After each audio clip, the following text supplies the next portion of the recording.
Hi, hello! Esse é mais um vídeo com apresentação de mais um trabalho de minha autoria, né, já apresentado em eventos, congressos e também já publicado em revistas acadêmicas.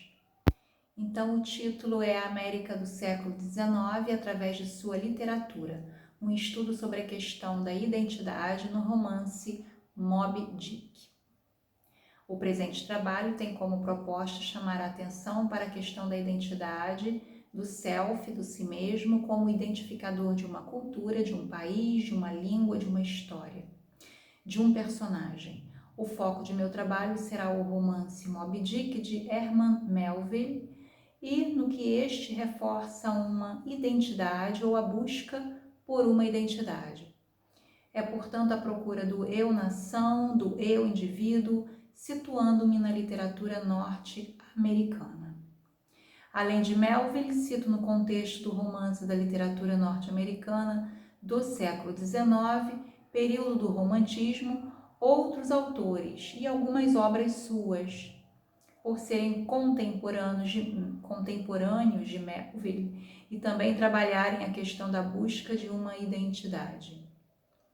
Edgar Allan Poe é um dos mais importantes escritores norte-americanos. Foi poeta, crítico literário e contista. Nascido em Boston, faleceu em Baltimore.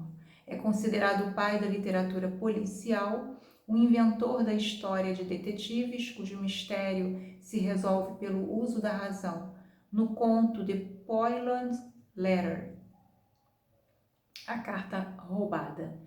Podemos observar os detalhes matemáticos e precisos com relação à descrição do momento de procura pela carta roubada. Além disso, chama a atenção também a questão do olhar, do ver o outro e ser visto pelo outro. No conto citado, os personagens às vezes não estão vendo, às vezes vendo que o outro não vê e às vezes vendo tudo. Isso é o que acontece com o Capitão Ahab em Moby Dick. Ele é engolido pela própria obsessão que o não deixa ver. Poe deve à França e especialmente a Charles Baudelaire a difusão de sua obra. Em 1956, o editor Michel Lévy lança o livro Histórias Extraordinárias, coletânea de 13 contos traduzidos por Baudelaire. Hoje as prateleiras das locadoras já podem usufruir desse clássico em vídeo e em DVD. O longa-metragem Histórias Extraordinárias foi dirigido pelos diretores Roger Vadim, Louis Malle, Federico Fellini e Roman Polanski. Reúne 3 contos inspirados no livro Spirits of the Dead, de Poe. Traduzindo, Espíritos dos Mortos. Sobre Edgar Allan Poe, escreveu o crítico literário Oscar, abre aspas, é um dos raros autores cuja influência se faz sentir através dos tempos e sobre os espíritos mais diversos, como elemento gerador de novas criações e de renovação de temas. Outro grande autor da ficção americana é William Faulkner, situado no final do século XIX e início do XX, escreveu sobre os problemas da identidade do corpo, tema que ganhará grande destaque no século XX. Faulkner tem a maior parte de suas obras passada em locais definidos, a saber, o sul dos Estados Unidos. Foi ele quem disse, para ser grande, abre aspas, para ser grande é necessário 99% de talento, 99% de disciplina e 99% de trabalho. Com o romance Enquanto Eu Agonizo, ganhou em 1949 o Prêmio Nobel de Literatura. Além desse romance, O Som e a Fúria, 1929, e As Palmeiras Selvagens, 1939, marcaram a fórmula de sua arte. Ainda hoje é um escritor que instiga vários pesquisadores. O mais recente trabalho publicado que faz jus ao escritor e que se tem conhecimento é o de Sueli Cavendish. No texto, Sueli trata de duas grandes obras de Faulkner, que são o romance Palmeiras Selvagens e o conto O Velho. Ela chama a atenção para a tentativa feita pela crítica de separar as duas histórias. Resumindo, ela lembra o que acontece numa história deixa marcas na outra, ou seja, uma depende da outra para ter sentido completo. Outro artigo publicado sobre Faulkner em 2002 comenta a publicação no Brasil de Esquetes de Nova Orleans. Os temas faulknerianos giram em torno de questões atualíssimas, tais como os desventurados do sul dos Estados Unidos, os negros, os jovens sem oportunidades, os imigrantes europeus enganados pela fábula americana, mendigos, prostitutas e andarilhos. Henry James é mais um escritor contemporâneo de Melville. Dele e de seu conto Daisy Miller falaremos com mais detalhes na parte da literatura norte-americana no século XIX. Nathaniel Hawthorne, a quem Moby Dick é dedicado, é outro grande escritor americano.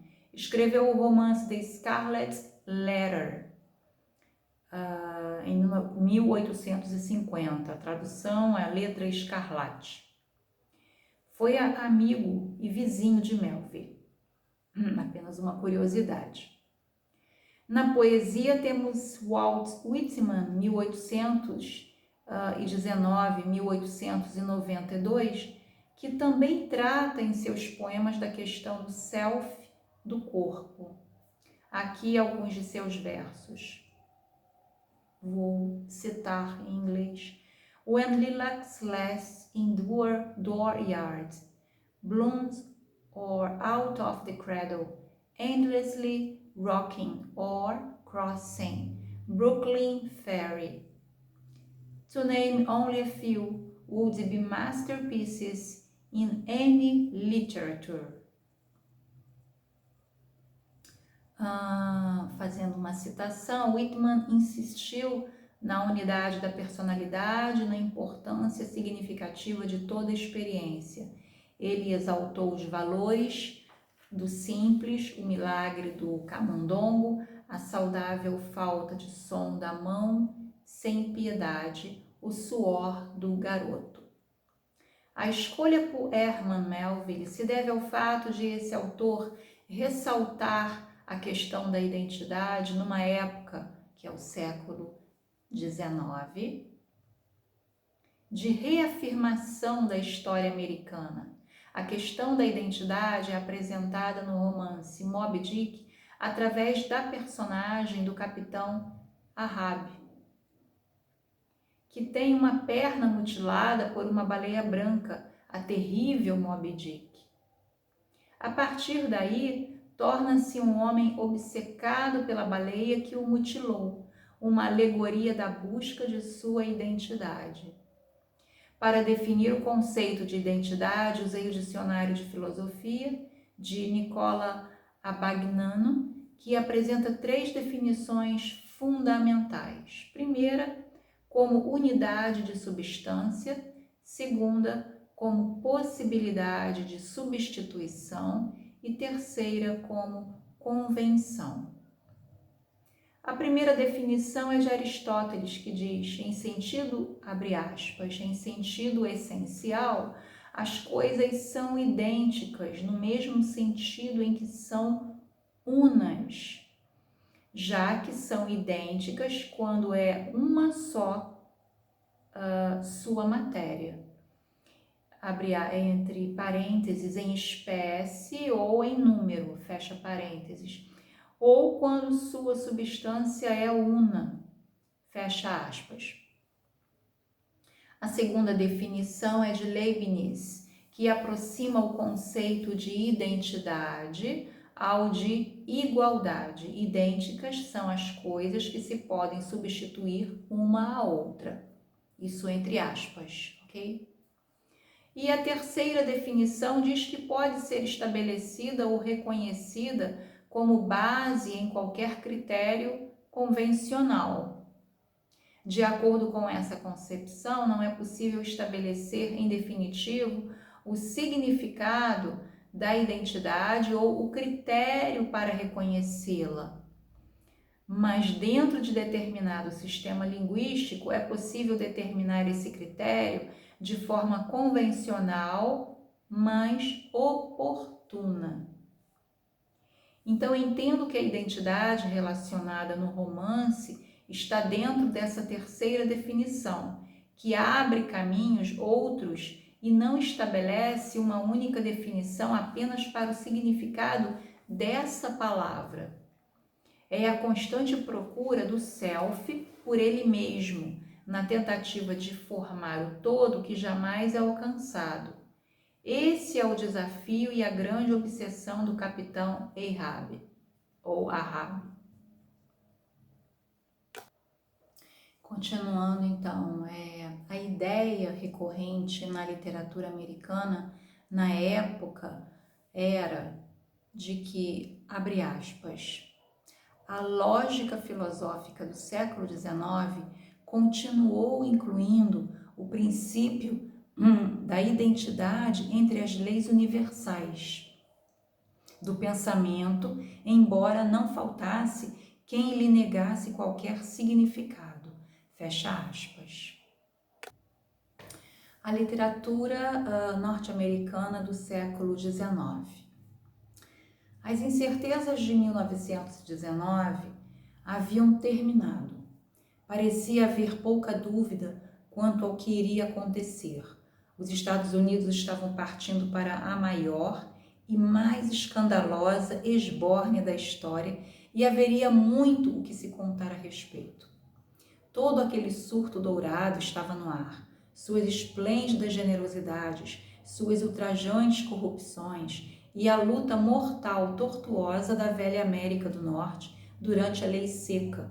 Todas as histórias que me vinham à cabeça traziam em si um toque de desastre. F. Scott Fitzgerald, Early Success. O objetivo aqui é falar do tipo de literatura que estava sendo produzida nessa época, a saber, o romantismo. O termo romantismo pode referir-se a todo um pensamento humano ou a um movimento do final do século XVIII e início do XIX. Na primeira acepção, o romantismo significa criar uma interpretação da vida como desejaríamos e nossos desejos fossem realizados. As composições românticas são obras de uma literatura de realização de desejos, de uma vida de aventuras que raramente são alcançadas pelos homens. Historicamente, o período romântico se caracterizou pelo interesse do homem no ideal e não no real. E a literatura preocupava-se mais em satisfazer a necessidade de uma visão do que dos fatos. Então, liberdade era a palavra-chave. Liberdade para o desenvolvimento, para o ser humano individual. A arte de escrever sentiu o impulso para a liberação e a ampliação do ser individual, sem, contudo, deixar de olhar para fora, como o interesse pela Idade Média, por exemplo. Seus principais autores, segundo a afirmação de certos críticos, são William Faulkner, final do século XIX, autor de O Som e a Fúria, e Henry James, autor de Daisy Miller. Vejamos o comentário de Ítalo Calvino sobre o conto de Henry James. Personagem de moça cheia de vida, que explicitamente aspira a simbolizar a falta de preconceitos e a inocência da jovem América. Contudo, é um conto não menos misterioso que outros desse autor introvertido. Como muitos dos contos e romances de James, Daisy Miller se passa na Europa, e a Europa é também aqui pedra de toque com que a América se confronta. Uma América reduzida a um espécimen sintético. A colônia dos felizes turistas norte-americanos na Suíça e em Roma, aquele mundo ao qual Henry James pertenceu nos anos da juventude. O conto Daisy Miller saiu em revista em 1878 e como livro em 1879. É uma narrativa sobre arte, conflito entre culturas, sobre ingenuidade e senectude. O equilíbrio desses temas na obra chega bastante próximo de algo que só a palavra perfeição pode descrever. O horror que o autor tinha dos pobres fazia com que seus personagens fossem sempre nobres, ricos, desocupados e artistas elegantes. Aborrecia-se com a insistência dos romancistas que só tinham como tema marido, mulher e amante. O conto simboliza a falta de preconceitos e a inocência da jovem América. O cenário do conto é a Europa. E a Europa é também aqui ponto de confronto com a América. Henry James teve uma infância peregrina, o que lhe permitiu aprender várias línguas. Tinha um francês não menos que perfeito, e além disso a experiência errante o levou a desenvolver um dos temas constantes de sua obra, o confronto entre as culturas do Novo e do Velho Mundo. Com as formas degradadas da ficção contemporânea, James denunciava o movimento contraditório da cultura moderna, que seguia uma vulgarização da arte e da experiência ficcional à medida que o romance se expandia. Em seu ensaio A Arte da Ficção, de 1884, Henry James continuava fiel aos princípios estéticos da arte, que, segundo ele, só podia ser atingida se houvesse autenticidade na obra. Para ele, a arte verdadeira nutre-se da experiência autêntica. É com admiração que discute a autenticidade da arte do fundador do movimento naturalista na literatura, o romancista e crítico francês Émile Zola. Em seu ensaio O Futuro do Romance, Henry James responde à questão proposta: qual será o futuro do romance? Será, afirma, entre aspas, o futuro da sociedade que o produz e consome. Fecha as aspas. Outro grande romancista americano do final do século XIX e início do XX é William Faulkner. Autor de romances psicológicos e simbólicos que retratam o sul dos Estados Unidos, sua grande obra é O Som e a Fúria, romance de narração descritiva, publicado em 1929. A apresentação das três personagens é concebida de tal maneira que o leitor se vê obrigado a viver ele próprio sucessivamente a existência de cada uma delas, até o momento em que, tornado claro o tema principal do romance, começa a entender o sentido geral da obra. Uma matéria publicada online intitulada Nosso Velho Conhecido Faulkner resume bem a obra.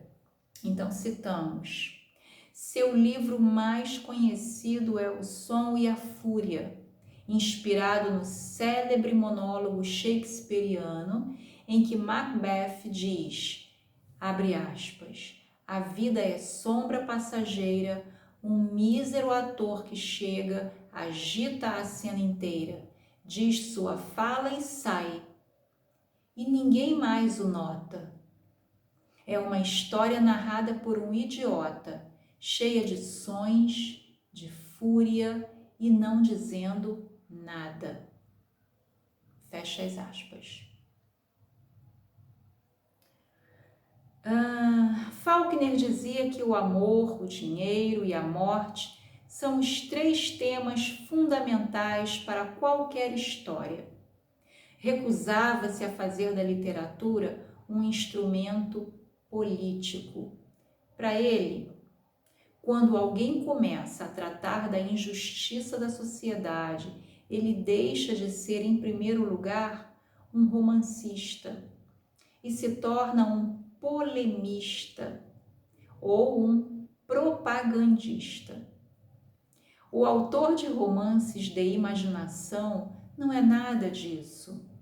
Ele se utiliza da injustiça da sociedade, da desumanidade das pessoas, como de qualquer outra ferramenta, com o intuito de contar sua história, que consiste em descrever seres humanos e não a injustiça ou a desumanidade das pessoas, mas as próprias pessoas com suas aspirações, seus esforços e as situações bizarras, cômicas ou trágicas com que se deparam.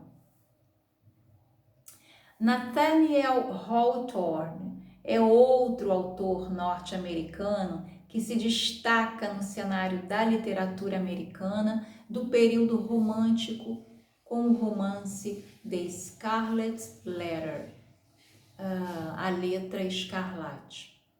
Amigo e vizinho de Melville tinham as mesmas ideias filosóficas e dessa amizade Melville teve sua energia criativa reavivada. O escritor Ítalo Calvino lista em seu livro Por que ler os clássicos algumas propostas de definição sobre a leitura de clássicos da literatura que considero relevantes para este trabalho que envolve literatura clássica. Os clássicos são aqueles livros dos quais, em geral, se ouve dizer estou relendo e nunca estou lendo. Esse é o primeiro tópico. O segundo tópico, dizem-se clássicos aqueles livros que constituem uma riqueza para quem os tenha lido e amado, mas constituem uma riqueza não menos para quem se reserva a sorte de lê-los pela primeira vez nas melhores condições para apreciá-los. Terceiro tópico, os clássicos são livros que exercem uma influência particular quando se impõem como inesquecíveis e também quando se ocultam nas dobras da memória, mimetizando-se como inconsciente coletivo ou individual. Quarto tópico, toda releitura de um clássico é uma leitura de descoberta como a primeira. Quinto tópico, toda primeira leitura de um clássico é, na realidade, uma releitura. Sexto tópico, um clássico é um livro que nunca terminou de dizer aquilo que tinha para dizer. Sétimo tópico, os clássicos são aqueles livros que chegam até nós trazendo consigo as marcas das leituras que precederam a nossa e atrás de si os traços que deixaram na cultura ou nas culturas que atravessaram, entre parênteses, ou mais simplesmente na linguagem ou nos costumes. Oitavo tópico, um clássico é uma obra que provoca incessantemente uma nuvem de discursos críticos sobre si, mas continuamente os repele para longe. Nono tópico, os clássicos são livros que quanto mais pensamos conhecer por ouvir dizer, quando são lidos de fato, mais se revelam novos, inesperados, inéditos, etc. Verdade pura, né? Continuando o nosso texto, o século XIX foi marcadamente voltado para os valores estéticos da arte romântica numa república agrária, mas que caminhou também em direção da arte realista num industrialismo urbano. O ambiente americano, a profissão das letras, o renascimento da Nova Inglaterra, a herança puritana, o Velho Sul, a aristocracia de fazendeiros e o interior, a arte realista, a ficção do regionalismo, foram alguns dos vários movimentos do período romântico na América. A América queria se reafirmar, mostrar sua identidade, seu eu próprio, como nação que surgia cheia de força e talento. Um representante fiel dessa necessidade libertária é Moby Dick, de Herman Melville. Então vamos à obra. Melville's Moby Dick, a questão da identidade / self. Herman Melville, 1819-1891, nascimento e morte, é considerado um dos maiores romancistas norte-americanos do século XIX. Caracterizado inicialmente como romântico, gradualmente passou a escrever uma literatura mais realista. Seu maior romance é uma excitante aventura sobre o capitão Ahab e seu fanático desejo de capturar a baleia branca, a Moby Dick. Moby Dick é chamada de Monstrous Albino Whale, monstruosa baleia albina, e também chamada The Dark Angel, who conspires against God for possession of the universe. Traduzindo, o anjo negro ou mau que conspira contra Deus pela possessão do universo. Melville nasceu em Nova York, é o terceiro dos 8 filhos do casal Alan e Maria Gansford Melville. O pai trabalhava com importação, mas com o fracasso nos negócios, a família deixou Nova York e foi para Albany, onde o pai veio a falecer 2 anos mais tarde. Órfão de pai aos 12 anos, Melville teve que interromper os estudos aos 15 e ir trabalhar como bancário e professor. Ainda jovem, fez várias viagens de navio, época em que já escrevia. Em 1839, trabalhou como boy no navio mercante norte-americano St. Lawrence, numa viagem de ida e volta ao porto de Liverpool, na Inglaterra. Sua segunda viagem, em 1841, a bordo do baleeiro Acushnet, lhe proporcionou material e experiência para o seu primeiro romance, o Tipi, em 1846, que fala de suas aventuras com o povo canibal da Polinésia. O segundo romance de Melville, Humor, em 1847, ou de 1847, trata em detalhes de mais aventuras oriundas de outra viagem a bordo de um baleeiro. Outro romance de aventura polinésica é Mardi, de 1849, e outros romances se seguiram, como Redburn, de 1849, Israel Potter, de 1855, e O Vigarista, de 1857.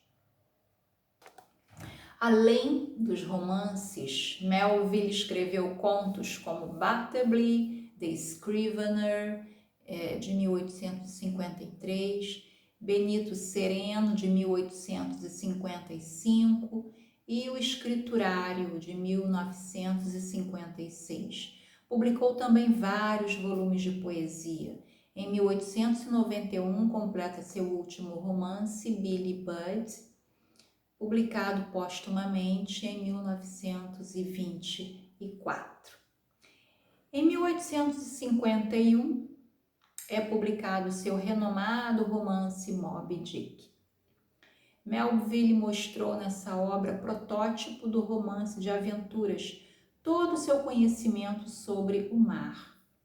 Falar de identidade significa expressar uma ideia, uma opinião a respeito do que isso possa representar no universo da literatura americana ou do chamado sonho americano. Identidade é tudo aquilo que distingue um grupo de outro e o posiciona neste ou naquele lugar onde existem outros iguais ou semelhantes a ele. A identidade do eu indivíduo, como ser único e ao mesmo tempo pertencente a um grupo ou a uma nação, o eu nação, o eu que se olha ou o self. E o eu, objeto desse olhar. Estamos falando de reflexividade. No romance Moby Dick, o narrador começa: Call me Ismael. É um observador e diz: sou ou estou descentrado, não estou em mim. Uma declaração que denota a falta de senso ou de direção. E elementos como o mar e a água aparecem como escape. O mar, como extensão da terra, mostra a extensão da própria vida. É Narciso que vê algo que não se pode ver ou agarrar. E a questão do privado tornado público. Kant dizendo que é através da arte, do sublime, que se pode aproximar desse algo que não é conhecido plenamente. A obra se passa em 1841, na cidade de Bedford. Ismael, o narrador de toda a história, sente-se livre no mar. O romance apresenta personagens como o temível capitão Ahab e seu pequeno assistente Pip, capaz de correr de um lado para o outro dentro do navio, cumprindo ordens de Ahab, impossibilitado de fazer as tarefas por não ter uma perna. E Starbuck, um dos imediatos, que representa a voz da sensatez no romance, chamando várias vezes o capitão Ahab à razão, sem que este lhe dê atenção. O questionamento da identidade não é apenas um tema persistente em Moby Dick, mas o seu assunto. Existe a ideia de que os corpos são incompletos e que a sua incompletude estaria ligada à invisibilidade de sua essência. Melville apresenta a questão da busca de identidade na personagem de Ahab, e Moby Dick seria esta identidade, a perna que ele perdeu. A baleia completaria Ahab. A questão da identidade em Ahab. O sofrimento físico possui uma trajetória na experiência humana. Ele desorienta e torna o ser incompleto, derrota o desejo de arraigamento. O capitão do Pequot é um homem obcecado, quer matar a terrível e temível Moby Dick. Sua obstinação é tanta que o deixa cego de tanta fúria e rancor. Não consegue esquecer o incidente que o fez perder a perna justamente quando caçava a baleia. O capitão Ahab sente-se diminuído em relação à baleia, considerada por ele como uma ameaça à sua identidade. Seu ódio é tanto que ele subverte todos os limites do corpo para concretizar seu principal objetivo: eliminar a baleia da face da terra. Para tanto, não respeita os próprios limites, levando consigo toda uma tripulação, com exceção de Ismael, para a morte. Então, citamos: a paixão humana mais elemental não é o amor ou a ambição ou o poder, mas algo mais próximo da ansiedade mais profunda ligada ao nosso ser, uma ansiedade que nos direciona, não importando a situação, e que mantém a pergunta de que o mundo é formulado e governado. Ahab é a vítima mais óbvia de sua paixão. Ahab fala o tempo todo de seu passado quando perdeu a perna para a baleia. Seu corpo mutilado é algo que o incomoda profundamente e diante desse fato ele encontra um prazer narcisista de falar sobre si próprio a todos aqueles que estão ao seu redor. O poeta romântico inglês William Wordsworth escreveu, abre aspas, nunca antes acontecera de uma pessoa que falasse tanto de si mesma. Fecha aspas. Ahab quer reafirmar a identidade de si próprio, a identidade do eu, do self, que quer se construir pela estranheza do corpo. A perna de marfim de Ahab seria um terceiro corpo. Soul, body, a third corporeal entity. Citação do livro. No capítulo de Caben, aparece a questão da incompletude dos selves, que requerem a necessidade de um outro para serem completos. O self, ou seja, o eu, foi cortado em Ahab, o que causou a perda da identidade do corpo. A preocupação pública com o eu em Ahab não ocorre apenas com ele, mas é percebida também na biografia do poeta inglês James Hogg, que revela, citando, gosto de escrever sobre a minha pessoa, na verdade poucas coisas me são mais agradáveis. Fecha aspas. Esse prazer narcisista estava no centro do que Baudelaire chamou de, abre aspas, atomização e centralização do eu. Isto é tudo. O romance trata de forma alegórica para a questão da falta da perna de Ahab. O personagem a personagem Pip, é a perna que falta em Ahab, pois é ele quem auxilia Ahab nas mais variadas atividades nas quais o capitão não conseguiria desenvolver, faltando uma perna.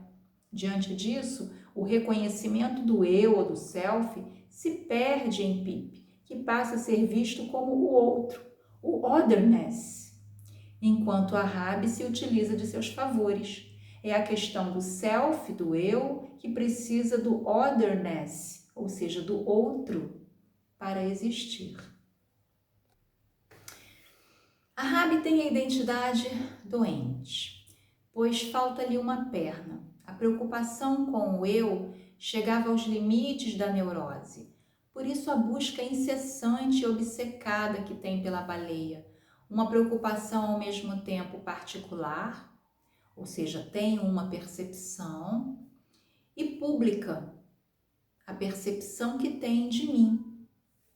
Então, o pior que aconteceu com Ahab não foi a mutilação de seu corpo, mas a sua não autenticação, ou seja, fazê-lo ser algo diferente dele. A perna de marfim de Ahab é um corpo estranho a ele.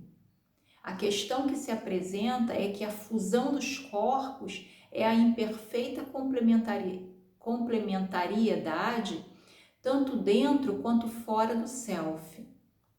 Em 1851, a obra-prima de Melville, Moby Dick, foi publicada.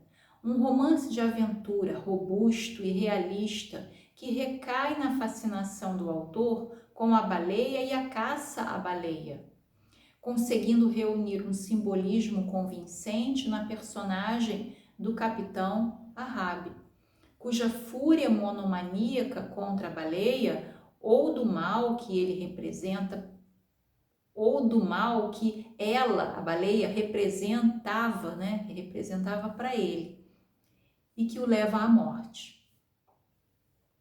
Representa a luta da humanidade contra o seu destino, em vários níveis da experiência. A posição de Melville quanto a essa busca sem fim abre aspas, na verdade o fim é a morte de todos no navio, com exceção de Ismael, fecha aspas.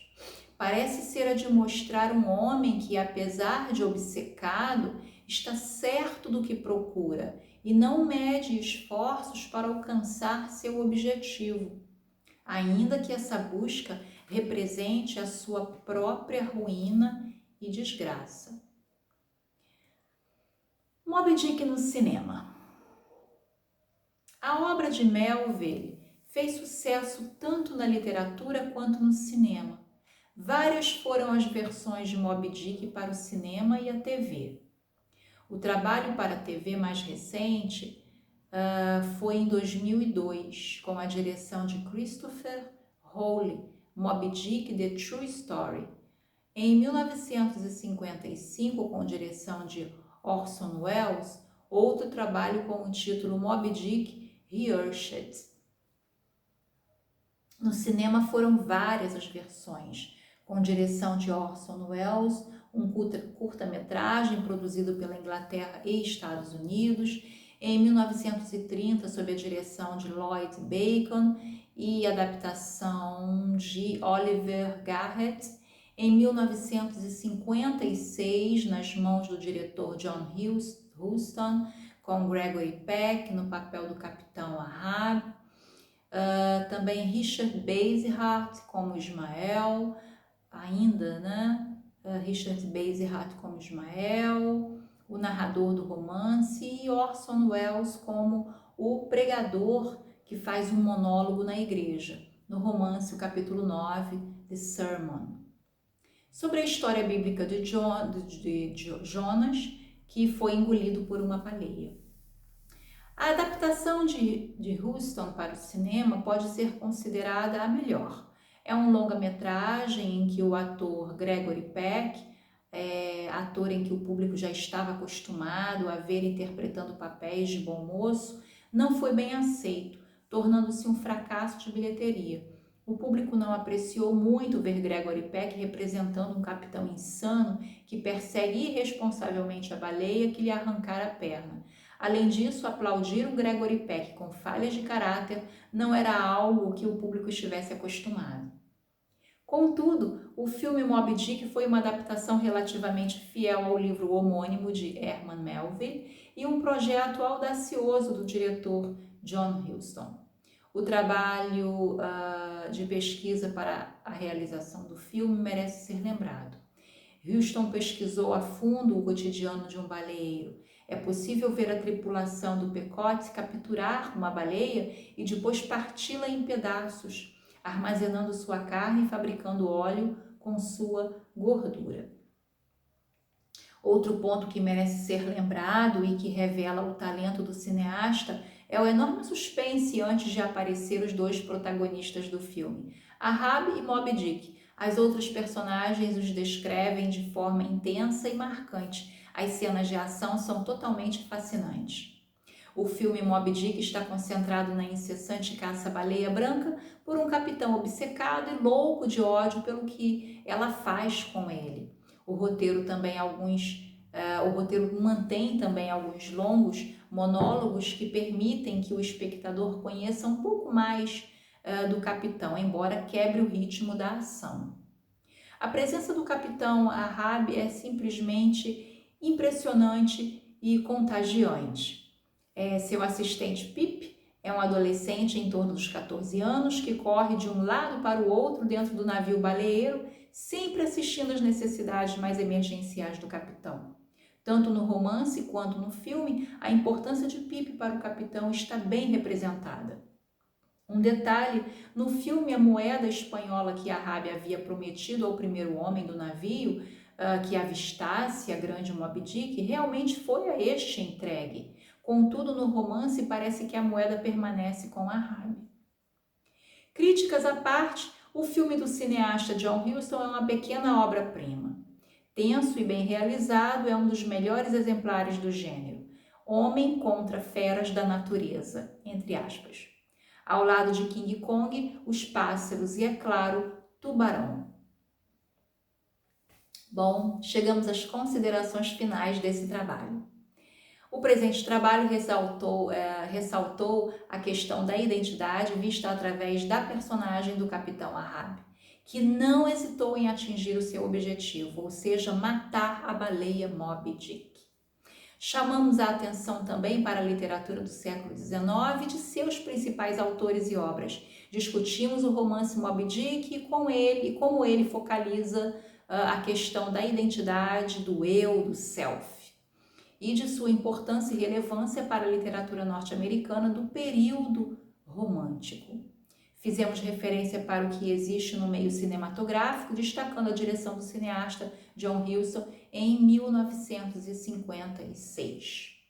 O desenvolvimento do trabalho ficou submetido às várias citações necessárias para ilustrar e esclarecer nossa proposta de trabalho. Nossa tentativa foi a de trazer para o leitor um trabalho não original, mas algo que possa servir de apoio e fonte bibliográfica para futuros pesquisadores interessados em continuar e ampliar as ideias aqui apresentadas. Na verdade, uma discussão mais ampla se faria necessária para abarcar tamanha riqueza de conteúdo e de significações da obra em questão. No entanto, preferimos deixar essa tarefa para uma outra oportunidade, já que não pretendemos fazer aqui uma dissertação ou uma tese a esse respeito. Esperamos que o leitor possa se identificar aqui com as questões apresentadas e levar adiante as tantas contribuições sugeridas no romance de Melville. Ok? Algumas referências bibliográficas que podemos citar: Nicola Abagnano, de 2000, André Brugni, 2002, Ítalo Calvino, 1998, Maxwell Geismar, 1949, Lopes, 1999, Mendes, 1997, Meinel, 1930, dentre outros. E é isso, vamos ficando por aqui.